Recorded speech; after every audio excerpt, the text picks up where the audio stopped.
Hello everyone शांति पाठशाला को मु आपण मानंकु स्वागत जनाउछि।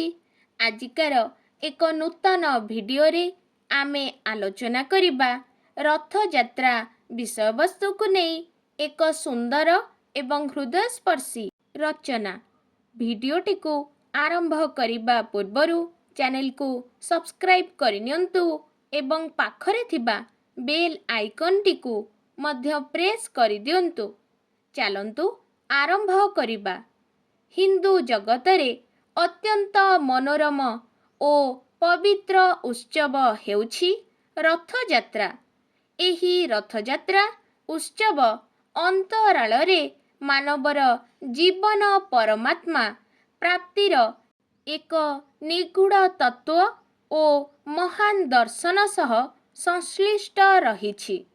श्री जगन्नाथଙ୍କ रथयात्रार महात्म्य भागवत गरुड़ पुराण विश्वकेशन पुराण आदिरे विस्तृत भावे वर्णित होइछि। केउ अनादि अनंत कालरू प्रतिवर्ष आषाढ़ शुक्ल द्वितीय दिन रथयात्रा अनुष्ठित होई आसुछि श्रीक्षेत्र धामरे। उक्त रथयात्रा बौद्ध मानंक द्वारा सर्वप्रथमे प्रवर्तित होइछि बोली समालोचक माने मत व्यक्त करନ୍ତି। रथयात्रा दिन प्रातः कालरू श्रीमंदिर महाप्रभुଙ୍କୁ आडंबरपूर्ण वेशभूषारे सुसज्जित कराଯାई मंदिर भितरू रथ पर्यंत पहंडीरे अणा जाए। एहाकू प्रभुंक पहंडी विजे कुहा जाए। एही पहंडी साधारणतः जगन्नाथंकर पंडा पड़िहारी सुआर मेकाप दैतापति ओ अन्यान्य सेवक मानंक द्वारा करा जाइथाए।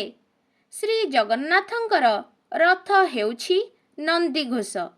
एहार उच्चता प्राय 45 फुट 7 फुट परिधि थिबा 16टी विशाल चक एही रथरे संयुक्त होइथाए।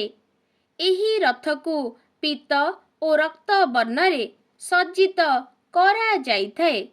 श्री बलदेवंक रथर नाम हेउछि तालध्वज। एहार उच्चता मध्य 45 फुट ओ एथिरे 14टी चक संयुक्त होइथाए। एथिरे लाल ओ नील रंगर आवरण दिया जाइथाए। दर्प दलन हेउछि देवी सुभद्रांकर रथर नाम। एहा 43 फुट उच्चता विशिष्ट एवं 12टी चक एथिरे सन्निहित थाए। ठाकुर मानंकु विपुल उत्साह उन्मादना संकीर्तन एवं भक्त मानंक स्तुति पाठ मध्यरे रथरे उपविष्ट कराजिबा परे रथयात्रा पाई गजपति महाराजा मार्ग परिष्कार करिबाकू आसंती। उक्त सेवा कार्यकू छेरा पहरा नामरे नामित करा जाइछि। छेरा पहरा परे रथटଣା କାର୍ଯ୍ୟର ଅୟମାରମ୍ଭ ହୋଇଥାଏ। ସମବେତ ଭକ୍ତଗଣ ଅପୂର୍ବ ଉତ୍ସାହ ଓ ଉଦ୍ଦୀପନା ମଧ୍ୟରେ ତିନି ରଥକୁ ଟାଣି ନିଅନ୍ତି।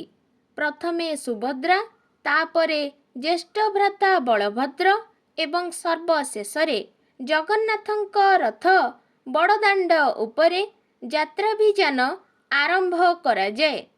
ରଥତ୍ରୟ ଶ୍ରୀ ଗୁଣ୍ଡିଚା ମନ୍ଦିରରେ ପଦାର୍ପଣ ପରେ ରଥକୁ ଗୋଟିଏ ଫୁଲହାର ଗୁଣ୍ଡିଚା ମନ୍ଦିରର ଦେବତା ନୃସିଂହଙ୍କ ନିକଟକୁ ପଠାଯାଏ।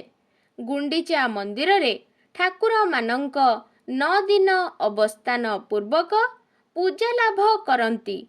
ବଡ଼ ଦେଉଳରେ ଯେପରି ଠାକୁରଙ୍କର ନୀତି ପାଳିତ ହୁଏ, ସେହିପରି ଗୁଣ୍ଡିଚା ମନ୍ଦିରରେ ମଧ୍ୟ ଅନୁରୂପ ନୀତି ପାଳିତ ହୋଇଥାଏ। ଆଷାଢ଼ ଶୁକ୍ଳ ପଞ୍ଚମୀ ଦିନ ହେରା ପଞ୍ଚମୀ ଉତ୍ସବ ହୁଏ। ଦଶମୀ ଦିନ ବାହୁଡ଼ା ଯାତ୍ରା ଆରମ୍ଭ ହୁଏ। ଏହି ଦଶମୀ ବାହୁଡ଼ା ଦଶମୀ ବା ବିଜୟ ବାହୁଡ଼ା ନାମରେ ନାମିତ।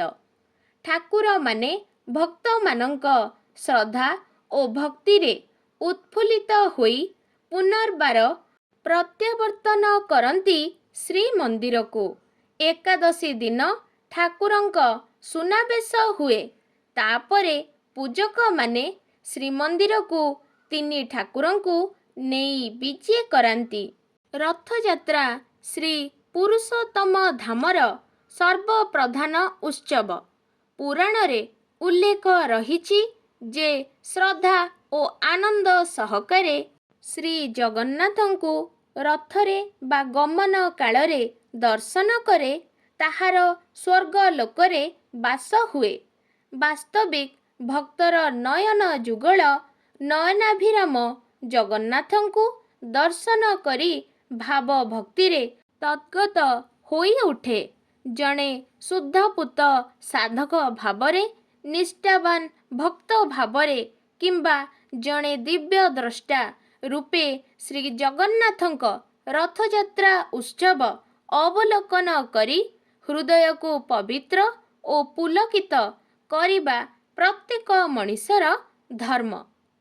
ଆଜିକାର ଭିଡ଼ିଓଟି ଆପଣଙ୍କୁ କିପରି ଲାଗିଛି କମେଣ୍ଟ ମାଧ୍ୟମରେ ନିଶ୍ଚୟ ଜଣାଇବେ ଏବଂ ଲାଇକ୍, ସେୟାର, ସବସ୍କ୍ରାଇବ୍ କରିବାକୁ ଜମାରୁ ଭୁଲିବେନି। ଧନ୍ୟବାଦ।